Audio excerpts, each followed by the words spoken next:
I would describe myself as kind of like a workaholic. Yeah. And I had a couple of failed relationships and I just kind of took myself out. And then I tried to enter back into dating without a coach. And woo, that was harsh. What did you notice was mostly wrong about the matches or the people that you had been with previously?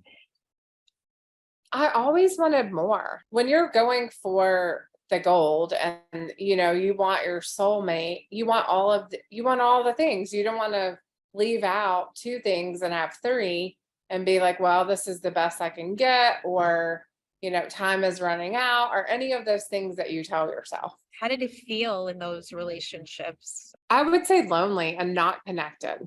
And how much time did you invest in those relationships?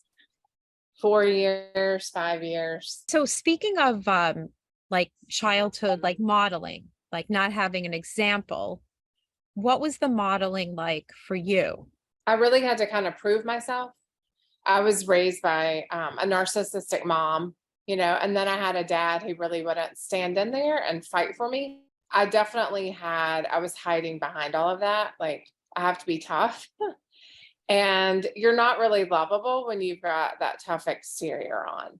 I was basically not attracting anybody. I knew in my heart of hearts there was another way. I knew I needed like an expert and basically in dating. And one of our mutual friends told me about it. And so then we come together. You wanted help, you wanted support, you knew you needed because you believe in that. And you felt like you wanted to get help with dating. But ultimately, we had to take that protection thing down. What was one of the big breakthroughs that you had in the inner shifting part of the work that we did? What did you ultimately discover? Dissecting what I was telling myself in my head, which is in your course, it's called the disempowering statement, to the empowering statement of how I really wanted to feel or what I was looking for. That was huge. And the other shift was basically that my parents were limited. And like, they're never going to give me what I need, but a spouse they can. And that's hopeful. Rebecca, you're Christian and you have a strong faith. You have a Mhm. strong faith. So what can you share about, sometimes people tell me, oh, God will fix it or work it out for me, when it's right, it'll just work itself out. But then it could be like 3 decades and it doesn't. Right. So what's your perspective now about spirituality and Christianity and your man and how that all fits together? So this is what I've always believed, and I do believe this is sound doctrine. God is not going to do what you can do. And so, will he push it over the edge? Yeah. But you can't wait, because if you're not doing anything, there's no action behind any of this. He can't do the magic for you.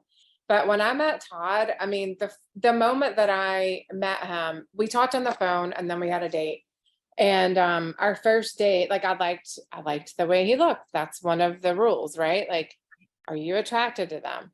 And then the deeper that I got to know him, the more he showed up like nobody's ever shown up before. He read my whole profile. And so I knew he was different when, he sent me like 3 sentences worth, I am a Christian, this is who I am, kind of thing. So just automatically out the gate, the tone was different. Like I kind of just want to know this guy. What is your life like now? Now that you've have Todd? It's kind of unbelievable in the way that it's 180 degrees different. I mean, seriously, like, I don't want to be strong anymore. Like, I know that sounds ridiculous. No, it sounds great. Um, but like, I just want a life of ease, and this man provides that. He's very thoughtful. He's super attentive, and I appreciate, like, he'll have lunch for me, and I'm like, I didn't even ask you to do that. Just things like that. He just meets me where I am, but he also will tell me like if we have any type of communication, I mean, everybody says communication's like the hardest, or it's the one thing in a marriage that's like you really have to master. And what I appreciate about him is he'll be like, that didn't feel good, and we'll handle it like right then and there. And so it feels really mature. It feels really safe. He's led with transparency the whole time, very vulnerable, but yeah, he's a man.